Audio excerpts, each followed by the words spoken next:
And ladies and gentlemen, boys and girls, it is that time. It is the season finale of the Experience Hockey Talk, serious hockey talk for serious hockey fans.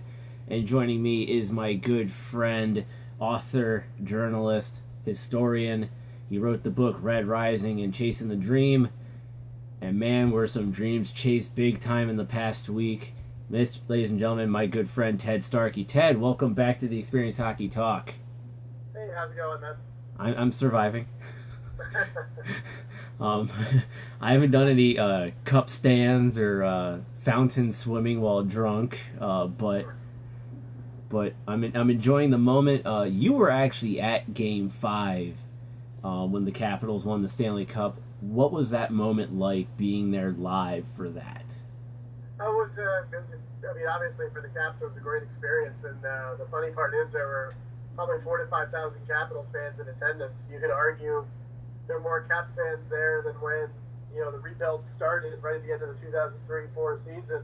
But there were a lot of fans, both from the West Coast and people come from out east to watch the Game 5. But yeah, it was kind of encapsulated the Caps season.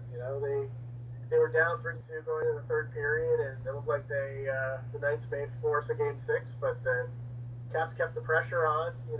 They showed a lot of resiliency in the playoffs this year, and they got to put some pressure. Finally, cashed in on 2 goals and were able to win the cup. And obviously, you can tell by Ovechkin's reaction that anyone who argued before that he didn't care about winning the cup, I think you kind of saw that go well away, because you can compare this kind of celebration. Probably the only one that's equivalent is the '94 Rangers when they won the cup. Just the general excitement and sharing it with the fans, and it's obviously they're having a good time, and it was a big relief for them to get the monkey off their back. Yeah, and you mentioned the '94 Rangers when they won their cup first time since 1940. On this past Sunday, I was invited to be on Tilted Ice with Russell Hartman and Zach Scheiger to talk about the Caps winning the cup, and I actually used the same analogy. Seeing the Caps, how they won the cup this time, and all that emotion and the joy that they're sharing with the fans is just like the '94 New York Rangers when they won the cup. And one of the interesting things is that actually my friend Russell from that show, he actually posted a picture of Mark Messier getting the cup in '94, and you could see that emotion in his face. And that same emotion you see in his face, you could see that in Ovechkin as well. And it's something that we haven't seen in those 24 years, really. And it's just so amazing. It's like I was at the viewing party outside, throwing elbows on the people who were trying to force their way and almost breaking stuff. Actually, they broke my glasses case, but so I had a right to throw an elbow to that guy. But seeing it outside live, outside the Capital One Arena, it was just bedlam there. You had about 30,000 people outside, the 19,000 inside the Capital One Arena itself, so you had about 50,000 people. You're hugging people that you don't even know. You probably could have gotten into a fight with the guy, and you still end up hugging the guy because you won the cup. So it was a very great moment. And let's be honest, you and I, we've talked about this a lot, especially off air. At the beginning of the season, I said the Caps were probably going to be a wild card, wouldn't even make it out of the first round because of the way the roster was. You weren't really sure, especially the fact that Barry Trotz was in the last year of his contract. So, but the fact that they were able to play through adversity all season long, not do any coasting. They always had a challenge that hit them every part of the season, and it, and I think TJ Oshie said it best. It scarred them up, and it got them the Stanley Cup. Yeah, no, it was an interesting season for them, because I think you look at the first part of it, they kind of were in hangover mode from last year. Obviously, I think losing to the Penguins last year was a lot more devastating to them than the 6-game loss the year before, because I think it really bothered them for a while. And they kind of got their feet a little bit in November. Then they were okay for most of the season. I think where they really started to turn it on, though, was when you had the outdoor game in Annapolis. I think you saw they started to play a little bit bigger on the stage. They kind of knew the playoffs were coming, and they were pretty good after that. Obviously, Grubauer being able to rest Holtby a bit obviously helped, because I'm not sure, had the Caps hypothetically lost Grubauer in the expansion draft and had Copley as a backup, I don't know that Holtby would have that kind of postseason that he did this time, because I think not playing a lot down the stretch really helped. And then obviously in the playoffs, they got off to a slow start under Grubauer. Not that he was playing poorly, but it was just Bobrovsky was out playing him. And once Holtby came in, then the Capitals got the advantage and goal back. But I mean, you think about it, they had game 3 in Columbus. They were shorthanded, and they had a shot hit the post that would put down 3-0. I think Barry Trotz said the other day that that's when he knew they were going to win at least the series, because they basically didn't give up the goal to go down in a big hole. Penguin series, obviously game 5 between second and third intermission, the Capitals were terrible the first 2 periods. Came back and played well in the third period and won that game and won the series with a good effort in game 6. And then obviously the Tampa series, they laid an egg in game 5 in Tampa, and then came back and didn't allow Tampa another goal. So and the Vegas series even, I mean, they were close to going to overtime. Had Holtby not made the save, although I kind of got the sense during the Stanley Cup final, it looked like Vegas was running out of gas a little bit. I mean, I think they obviously had a great run, but at some point you knew that team was going to hit the wall. And I think, even though they could roll 4 lines, the Capitals, the way they were playing, could roll 4 lines as well. And they had much better talent than the top 2 lines. So I think that was just a big difference. Now, for Vegas, real quick, one thing that also could be said is that, being an expansion franchise, there does come a point when an expansion franchise looks like an expansion franchise and not a Stanley Cup contender. Do you think that might have also played a little bit of a role going into the finals? I think at some point, when you're a team on a run like that, what probably did not do Vegas any favors is the long layoff between the Western Final and the Stanley Cup Final, because I think at some point, if you have a chance to look around and see where you are, you sometimes are a little bit starstruck, and you realize you may not be where you're supposed to be. Obviously, they had a terrific season, played really well, but I really think the layoff didn't help them very much. I think the Capitals were a little bit fresher. I mean, honestly, the Capitals could have easily taken game 1 as well. It was a very sloppy game on both sides.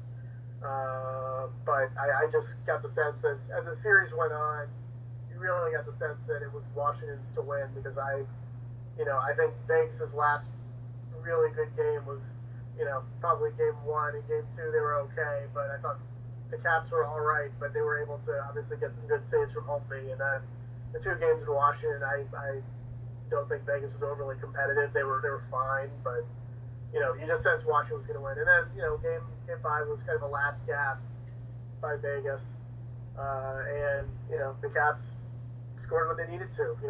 Holtby was a little bit better than Fleury, and that was the difference. Yeah, and hats off to Vegas, though. I mean, they did ride a wave of consistency throughout an entire season, but one thing also to throw out there about Vegas is that do you think they might have coasted through the playoffs a little too easily? Because as you mentioned, they had a lot of time off between the Western Conference Final and the Stanley Cup Final. They actually had 8 days off, and the Capitals had 4. So the Capitals obviously had half of that of what Vegas had. Do you think that they might have just coasted through a little too easily because they swept Los Angeles, they beat the Sharks in 5, and I believe they beat Winnipeg in 6, I believe? 5. Or 5. Oh, San Jose was 6, and Winnipeg was 5. Right, and no, I think... One way or the other, they lost 3 games, so... Right, exactly, yeah. No, they were... the last team to go 13-3 to start the playoffs was the 99 Buffalo Sabres, who also lost the final to Dallas. But no, I think the key with Vegas is they played a lot like Tampa. They were a team that needed to take the lead, and I think they really... A lot of teams, I think, got caught off guard because they would push early to try to get that lead, and then once they did, they buckled up and played a puck control type of game. And I think with Washington, I think they kind of knew how to prepare for that, because obviously they came off a series with a team with a similar kind of goal. Vegas plays much differently with the lead than they're playing from behind. I don't think they have the firepower to really play from behind. And you can see it, obviously in the 2 games in Washington, that the Capitals kind of pulled away, and Vegas had really had a tough time. When Vegas could, score early or be tied, halfway through the game, they had a little bit easier time. But I think, against all those other teams, and honestly, if you look at it now, I'm not the Kings. Obviously, Quick didn't play like he was supposed to. The Sharks, I think, they had kind of ridden away in the first round, but, Evander Kane kind of cooled off. And Winnipeg probably got a lot taken out of them by the Predators, and that was such a tough series for them that, it was a little bit, they kind of got a couple of tired teams, and I think Washington, after they beat the Penguins, I really think the Capitals were kind of the team of destiny, and I think it really made it difficult. And, as I said, Vegas' strength was rolling 4 lines, but the way the Caps are playing in this playoff, they were rolling 4 lines too. They had 19 players score during the postseason, which is, I believe, ties an NHL record. So, everyone was scoring, and even, Game 5, obviously, guys like DSP and Eller got the 2 goals in the third period. It wasn't always the guys like Ovechkin scoring. So, and, obviously, when you have 2 teams with 4 lines rolling, Washington had the superior top line and second line, so it made a big difference. Yeah. Now, let's talk about, the Capitals. We're now moving into the offseason now in the NHL. We can officially say it's offseason. Yesterday was breakdown day for the Capitals, so a lot of exit interviews. We ended up finding out that Nicholas Backstrom had 2 fractures in his finger on his right hand. Kuznetsov did, in fact, get a shoulder injury in the finals, both of which will not require surgery. TJ Oshie was banged up to start the playoffs, but going into the finals was actually healthy. And Brooks Orpik had half of his finger slashed off by Eric Holla, and I believe that was after Game 2, and didn't miss any game time. And Andre Burakovsky is going to be having a conversation with CCM about their gloves, because apparently the surgery that he had, judging by his comments about wanting to talk to CCM about their gloves, he had a hand operation in the first round. Hearing about that, hearing about what the players were playing through, how much more sweeter does that make it for the Capitals? Well, I think you got to remember too. It's ironic because they probably were healthier this year than they had been. Remember last year, really what derailed them is the Kadri hit on Ovechkin in the Toronto series. Culminated with the hit in overtime in the Pittsburgh series. And he was basically playing on one leg by the end of that playoff. And I think these are bumps of road. Every team gets these in the playoffs, especially if you go deep, because it just it's a war basically. You see all the time when the teams that win, you have guys playing on. I remember one of the famous ones, Doug Wade, a dozen years ago, played on a separated shoulder. He couldn't even lift the Stanley Cup over his head. Yeah, Chris Draper played with his groin torn off. Right, exactly. Yeah, and I believe that was '98 when he did that. Yeah, so it's obviously it's impressive that they can play through these, but at the same time, it's a lot of teams. Someone said there's no team healthy this time of year. Obviously, I'm sure Vegas had their share of injuries, and it basically is because you're playing all these intense games in a short amount of time. It's not a time to be healthy, and it's kind of like you have a little bit of luck. Obviously, the Capitals are fortunate that while they had the injuries, they were able to play through them, because obviously there's some of those you can't play through, and obviously with Backstrom, obviously you knew he was hurt, but it wasn't like it overly impeded his play when he came back. He missed a couple games, but he was still pretty good at the face-off dot. Obviously, he still could pass the puck, and Kuznetsov obviously was still really good when he came back after Game 2. Yeah, he had a 4-point performance when he came back from his injury. Oh, yeah, man. So you have a little bit of fortunate that it wasn't, something more severe. But yeah, that's typical this time of year. It's obviously a tremendous story that they won't play through it, but it's also, it's kind of the hockey lore. Heck, you even had a guy who scored a game-winning goal on a broken leg. in the Stanley Cup history. So it's kind of like if you're out of the playoffs, you're out because it's a really major injury. Yeah.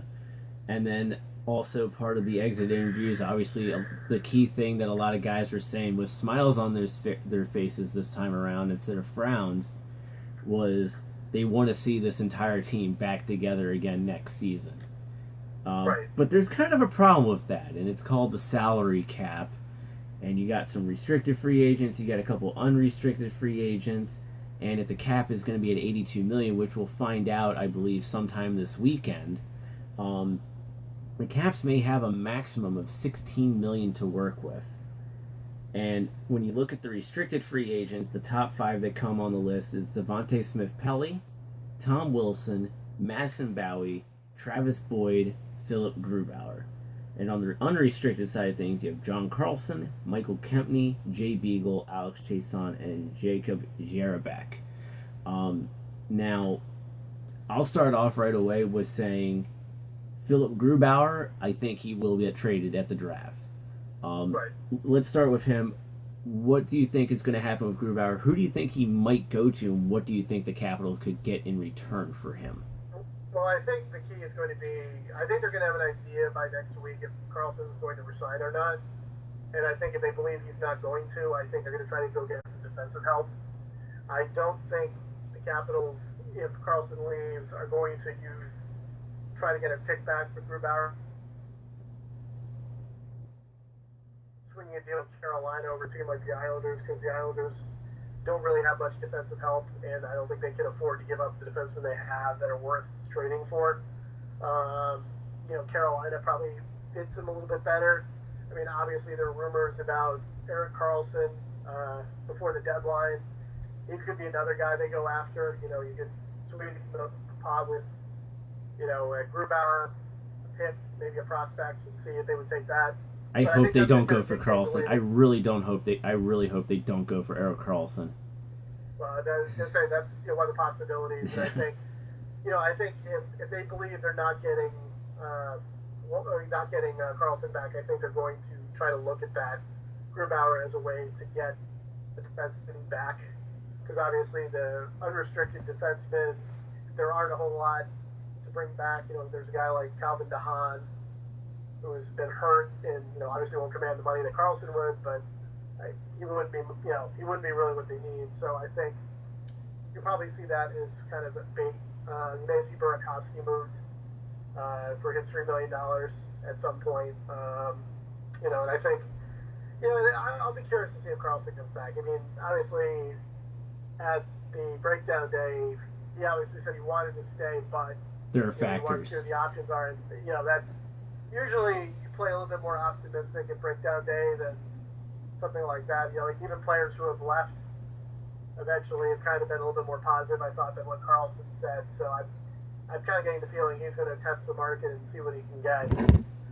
I think Washington will look to replace him via trade if he leaves. And if he leaves, then, the Capitals have his cap space to kind of replace that defenseman, and then try to hope that they can fill it in. I don't think, I don't think that a guy like Brooks Orpik's going to get bought out, because I think he's got 1 year left on his deal, and obviously the coaching staff was pretty impressed the way he played the playoffs. So, and obviously, if Karlsson ends up leaving, you can't lose him and Orpik in the same offseason, because that would be pretty difficult to replace. What about Michael Kempney?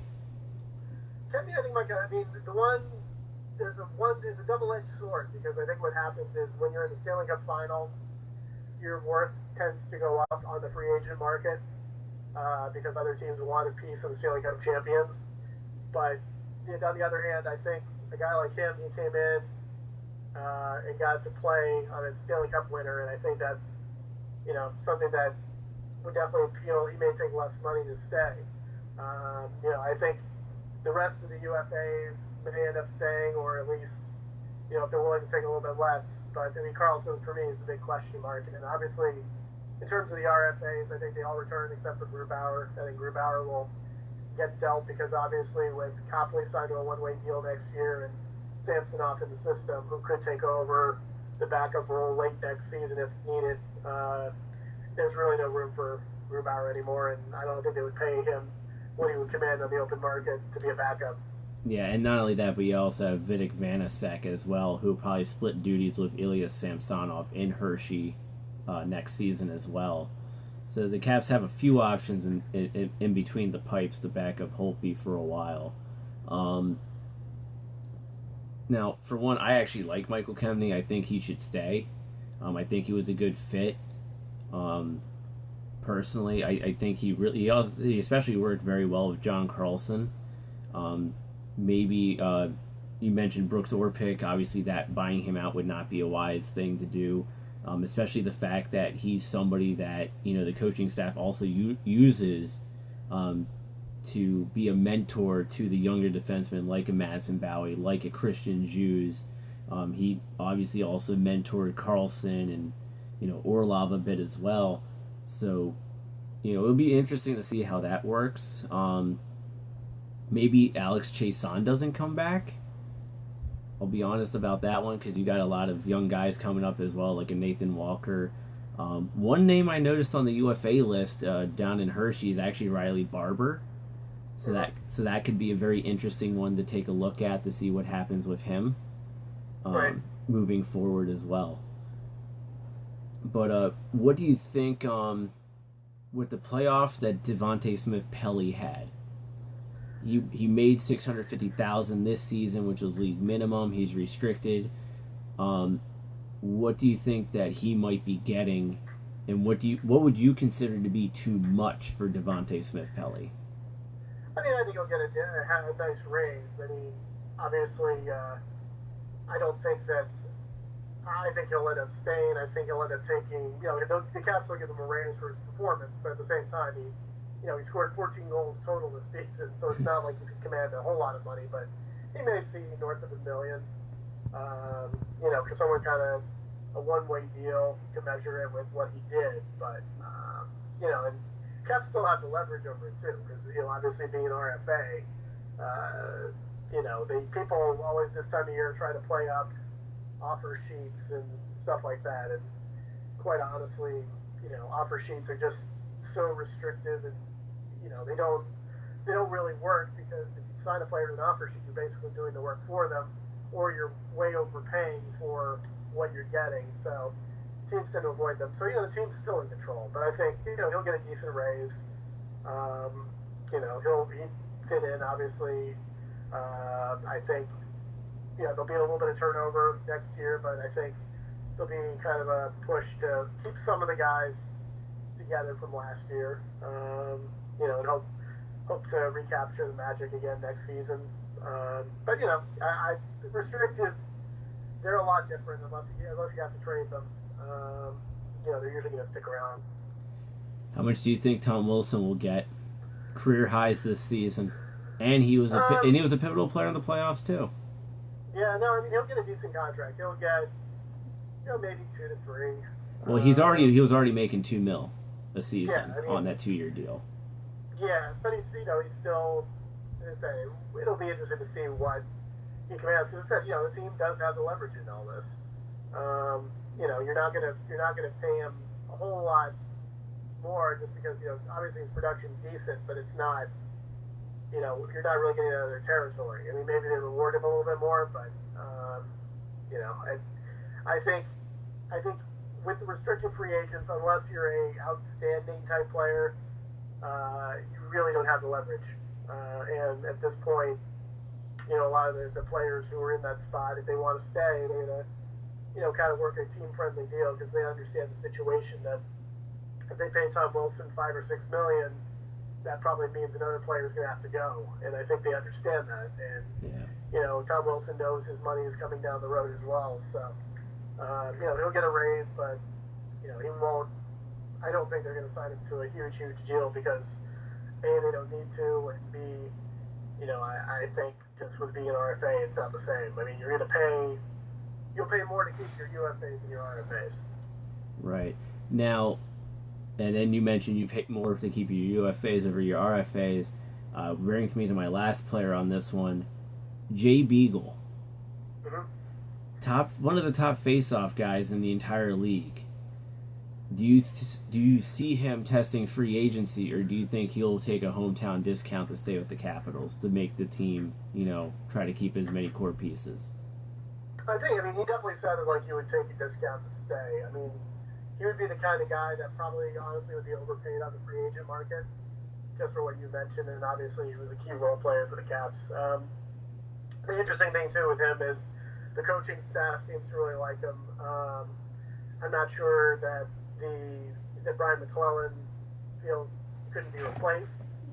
I think that there was. I think Beagle played probably more than McClellan would have liked at points this year when Beagle wasn't doing very well. But I think that he would take less to stay. And like I said, that's the thing about winning. Remember Thomas Roccoon a couple of years ago took less to play in Washington because he had felt like he had a chance to win the cup. And if they lose guys because they're getting overpaid because of playing into June, they probably will have an opportunity to sign some guys under the market value because guys want a chance to win.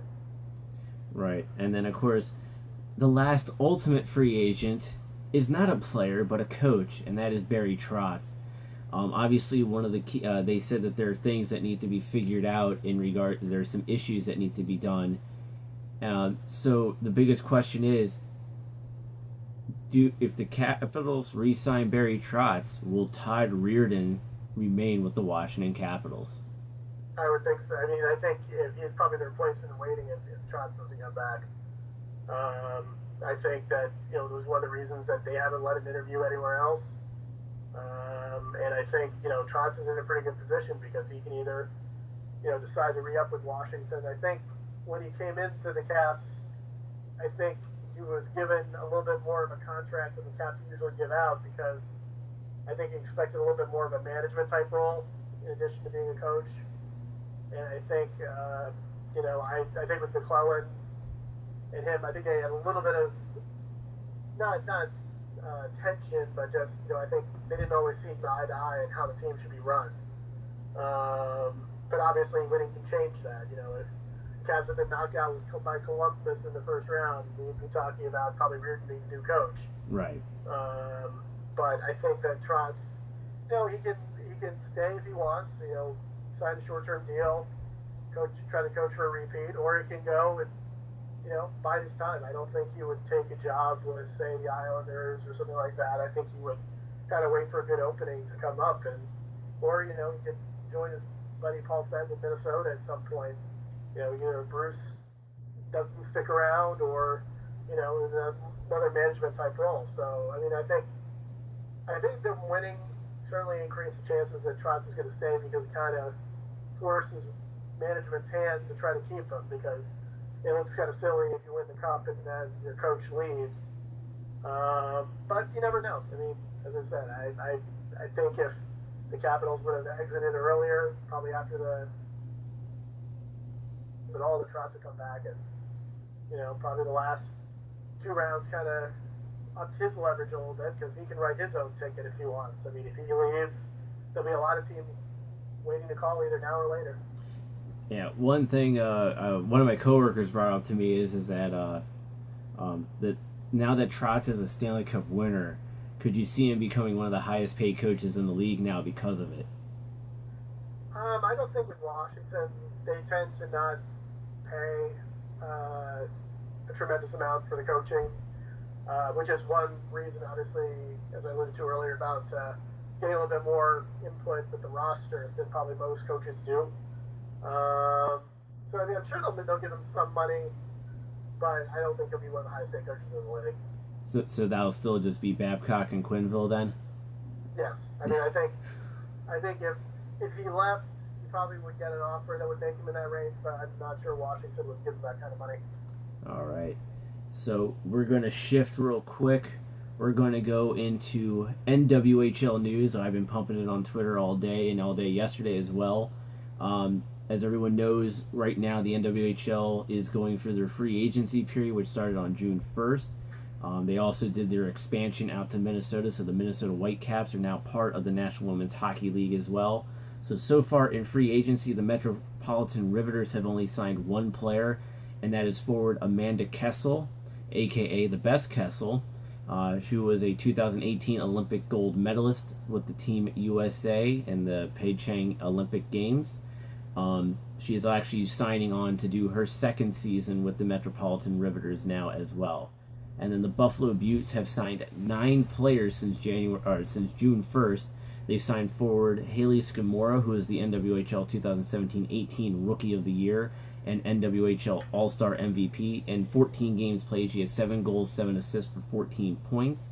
They also re-signed forward Maddie Elia, who had 5 goals, 9 assists, and 14 points in 14 games. Defenseman Lisa Chesson, who was a 2017-18 All-Star this season.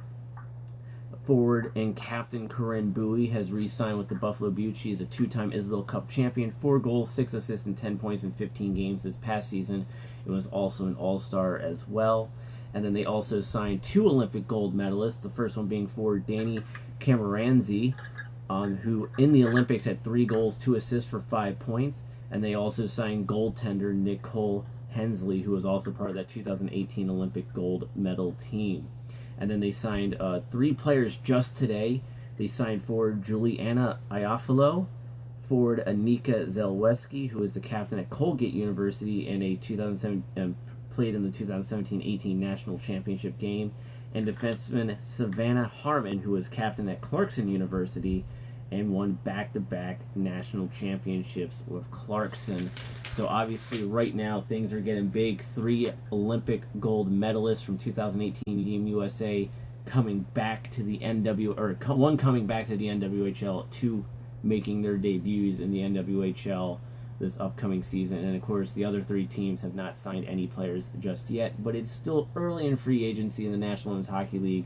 But I wanted to make sure that we got some women's hockey talk here on the Experience Hockey Talk season finale. And Ted, real quick, talking about women's hockey real quick, you had Team USA win the gold medal, first time in 20 years for that.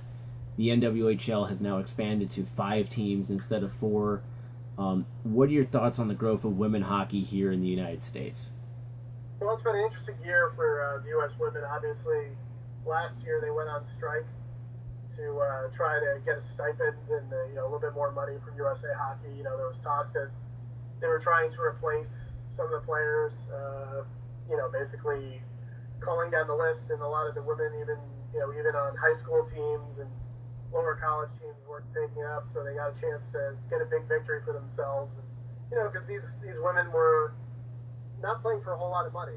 Once you leave college, you're basically playing, not for any kind of really, it's a difficult wage to live on, especially with the kind of schedule that you need to train to be an Olympian. And, so they got that big concession from USA Hockey last year, and obviously were tremendous winning the gold medal. And, obviously between the U.S. and Canada, they've pretty much dominated the women's games since it became an Olympic sport in 1998. But yeah, no, they're trying to, it's an interesting time for women's hockey, because obviously they're hoping that with the gold medal win and the increased attention you saw to the Americans, especially without the NHL and the Olympics this year, translate. And they're getting very connected with the NHL too. Obviously the Riveters play out at Newark at the Devils practice facility. The Beauts play in Harbor Place, across from the Sabres Arena. So and the Pride, they're starting to get inroads with some more backing. And I think, obviously adding Minnesota is a good, obviously you have a couple of good programs out there. And so the home. So I think, it's a tough market, but I think they're making slow inroads, which probably isn't a bad thing. Yeah, and not only that, but the fact that the Gula family now owns the Buffalo Beauts, that has obviously really helped with the league. The 3-year deal that the Riveters have with the New Jersey Devils, and also, even though that the Boston Bruins are not associated with the Boston Pride do play at Warrior Ice Arena, which is the practice facility of the Boston Bruins. And the Bruins won't back one team because of the fact that there is a Canadian Women's Hockey League team in Boston as well, which is the Boston Blades. And And also for the last little bit of NWHL news, I actually had to unplug my phone for this one.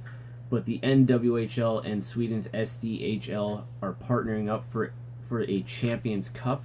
The Isabel Cup champion Metropolitan Rivers will travel to Sweden to play a 3-game series against SDHL champion Luleå Hockey at Norrbotten Arena in late September. Obviously, when we come back in September, we'll have more information on that series. The fact that now they're able to send, like the National Women's Hockey League is able to send one of their teams over to Sweden and play against the Swedish league, women's league. What does that mean for women's hockey right there to have that opportunity? Well, I think it's good for the international exposure too, and I think one of the important things for women's hockey too is, I alluded to earlier, it's obviously Canada and the U.S. are dominating the international stage. It's important for them to get Sweden and Russia and some of these other leagues up to, a little bit more gold medal contending. I mean, obviously the U.S. got knocked out once early, but for the most part, it's those two teams dominating. You really need to have a little bit more development outside of Canada and the U.S. For women's hockey. And so I think it's good that they go over, and obviously they're well known no matter where they travel. So. Right. Now we got to go back to the Capitals real quick. You wrote the book Red Rising about the Capitals and their growth. You wrote Chasing the Dream, which was about American Hockey League, which you actually have stuff in there about John Walton, the radio voice of the Washington Capitals. I know for a fact that you've been wanting to do a book about the 1974-75 expansion Washington Capitals. But now you have a Stanley Cup champion, which I'm holding the hat right here for the camera. A, how much championship gear have you gotten? And B, could we now be seeing a book about the 2017-18 Washington Capitals? Well, the book, it'll be interesting because, obviously I was intending to work on the book on the expansion caps over the summer. It looks like there'll be another project that'll supersede that and be a little bit more timely. So we'll see. And it's funny with all the merchandise now. Now I saw that Fanatics basically was saying that they've obviously they're producing a lot of the merchandise now. It used to be Reebok, but obviously they've sold a record amount, and that's part of. I think a lot of people when they don't win, and I think you got a lot of casual fans who kind of disconnected a little bit with the Caps. Is kind of like, oh, it's a team that never wins, and now you're getting a lot of the people who kind of reconnected, and it's big for the city because it's been 26 years since any title of any kind in the Big Four sports. And, 2004, DC United, 2004. Yeah, well, they got to remember, though, that was an 8-team league, and unfortunately for MLS, they had the lack of foresight to play that on an NFL Sunday. So if you remember the front page of the Washington Post sports page, the day after DC United won, it was a low bar below the Redskins game, and that's it's a little bit different now with MLS, but it's obviously for most fans. It was a big event to see a team that hadn't won and a city that really hadn't won. I'm actually pulling out your book real quick so I can hawk Red Rising for you. But but have you gotten any championship gear? Yeah. Well, remember, it's a little bit different when you cover the team, so. Who said you had to wear it? You just had to get it, No, I know. No, it's one of those things that I've got a collection of stuff over the years. Since I worked for USA Hockey in 2000, 2001, I've kind of had a collection around the league, so it's a little bit different than it was before. Yeah.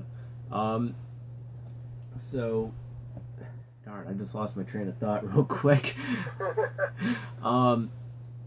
So, damn it.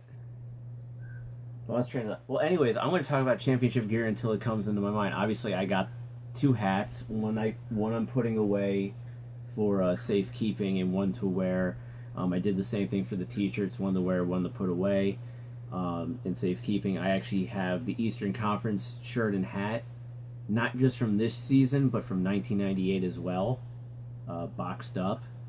I'm actually going to, as a lot of people may know, you can't see it, but to my left right here, where I pulled the book from, the bottom half of my thing is actually all hockey cards.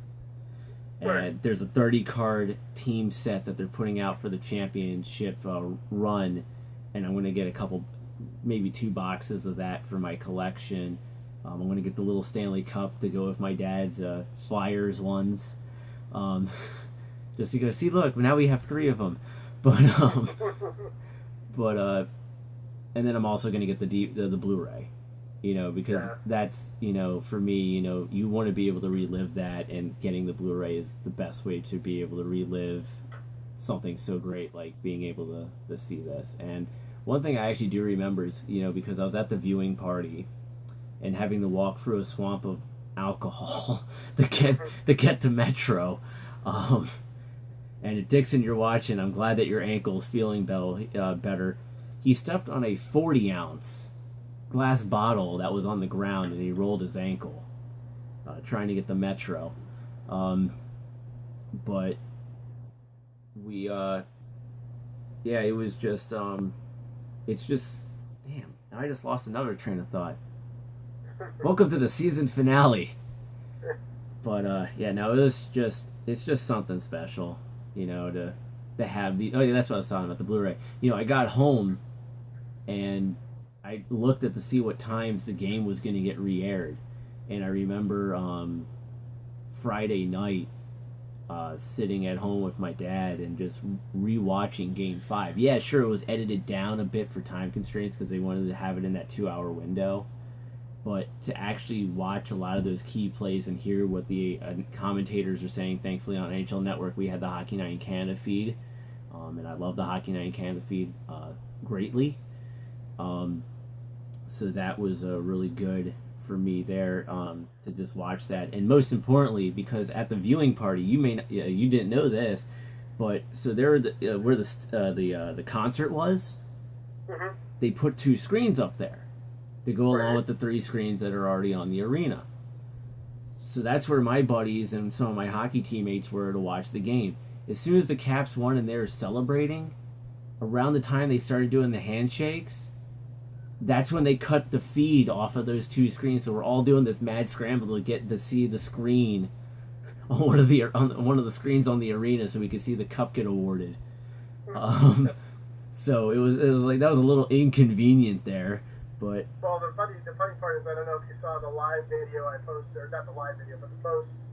I left my yeah, I did see that. I shared it. I shared that. Yeah, right after the game was over, the thank you fans went up on the Jumbotron in Vegas. People didn't notice that, but they didn't show it on the big screen. They just went right to thank you fans. And it was pretty funny. But it was similar. That luckily where we were, we had the NBC feed as well as the obviously being able to see it from upstairs. It was definitely interesting how they cut it off. Yeah, and so we all had to run to the side of the arena to actually see the Conn Smythe and the cup get awarded. But the problem was that the screens that we were watching on was where the audio was coming from.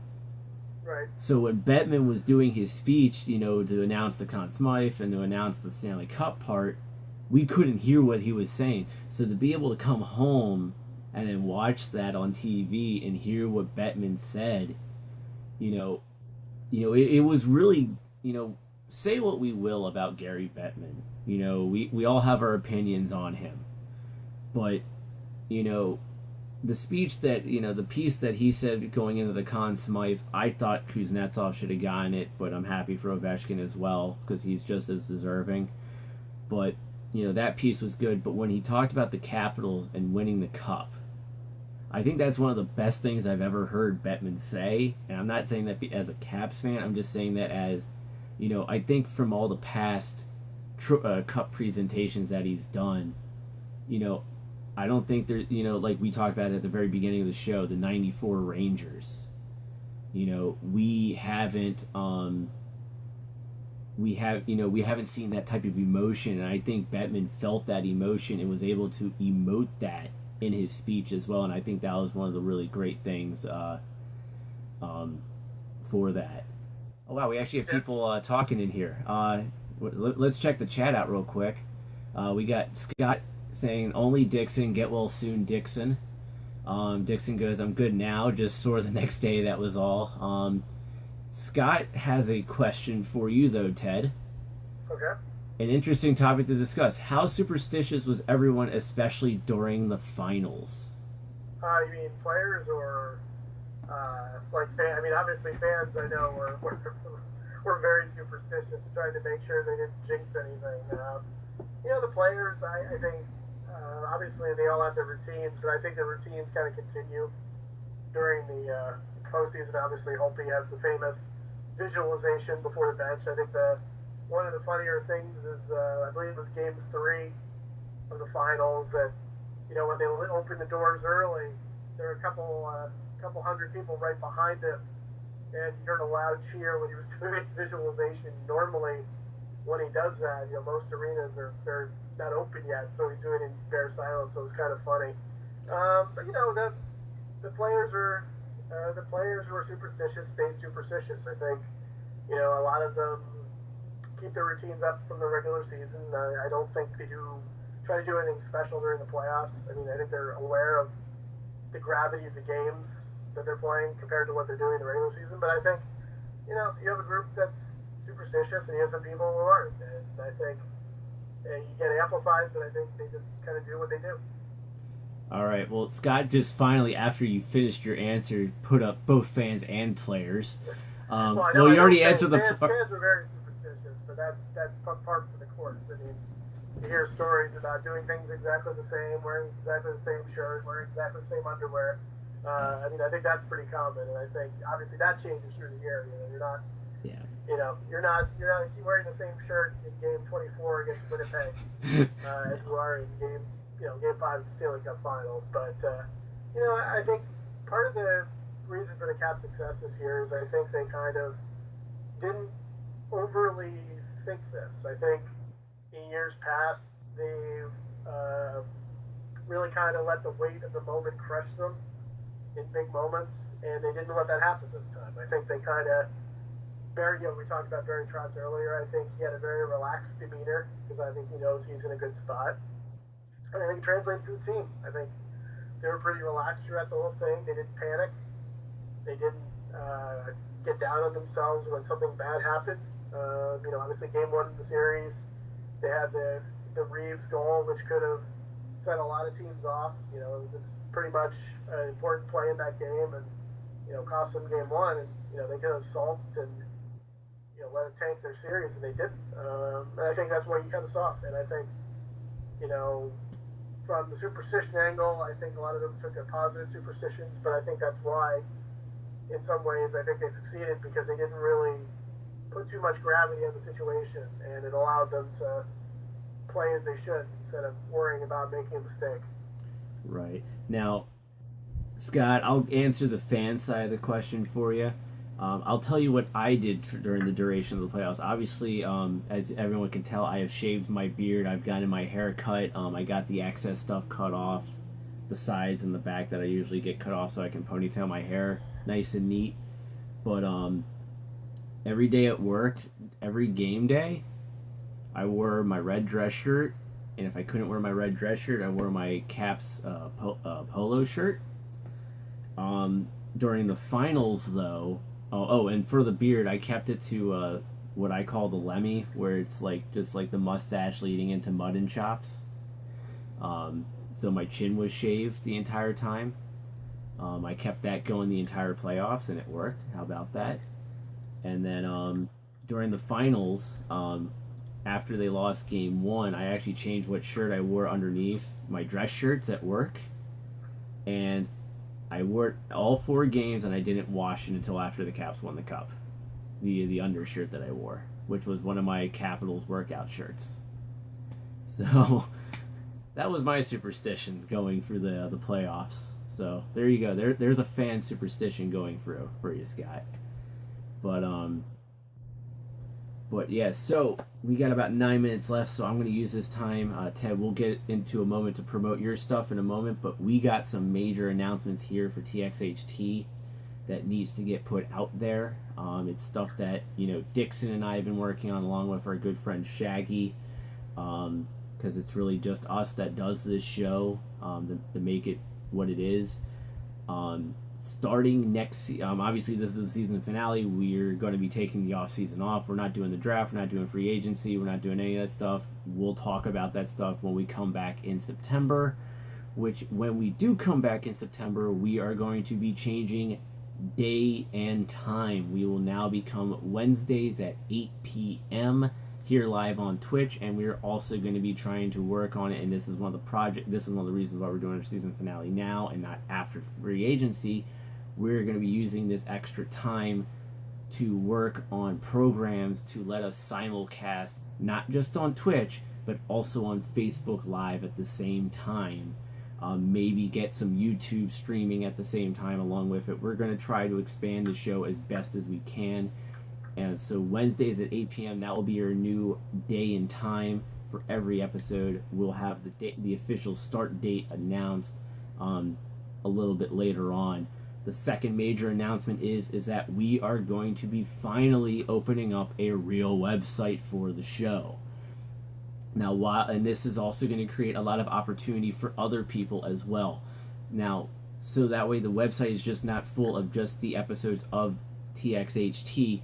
We are also going to be opening the floor to get some writers on the show as well, who will not only contribute on the show, but will be posting blogs and articles up on the website as well. I've already, as I talked about on Tilted Ice with Russell and Zach Shiger, they're welcome to put Ranger articles on the website, because it's not just about the Capitals with TXHT, it is about hockey as a whole.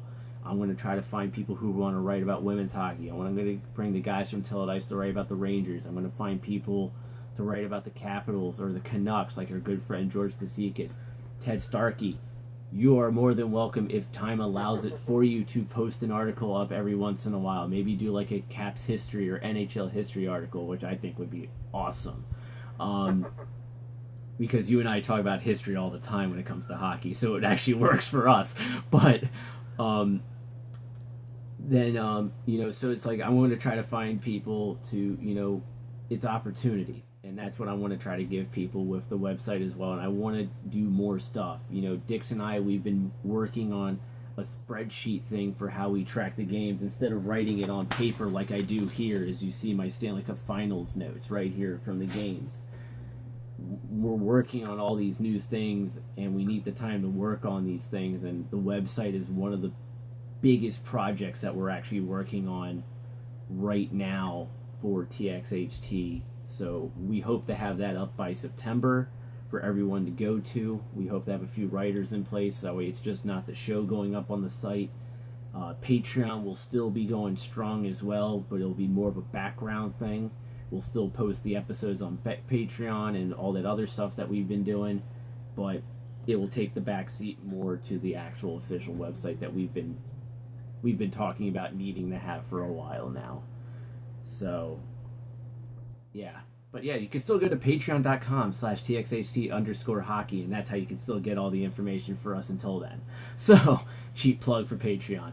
But, Mr. Starkey, you've heard me mumble for like the last 4 minutes now. Where can the people find you on social media and hawk your stuff, good sir?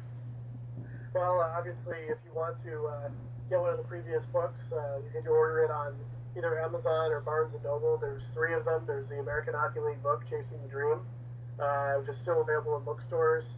You can get Red Rising, which is getting a couple of years old, but it's Barnes & Noble, Amazon, and Transition Game, which is the story of the 2010-2011 Caps. You can get that either on Lulu for a hardback version or Barnes & Noble for a electronic version there. And obviously contribute to Sporting News this year, and hopefully we'll have more announcements about the upcoming works that seem to be coming in over the summer. Awesome. And then while you're promoting your books, especially Red Rising, I was doing the the showgirl thing where I was just showing the book off and doing the hand gesture of just like, here's the book. So there you go. There's some promotions. We try our best. But and of course, ladies and gentlemen, you can follow the show on Twitter at TXHT_hockey, Facebook at Facebook.com/TXHT hockey, Patreon at Patreon.com/TXHT_hockey.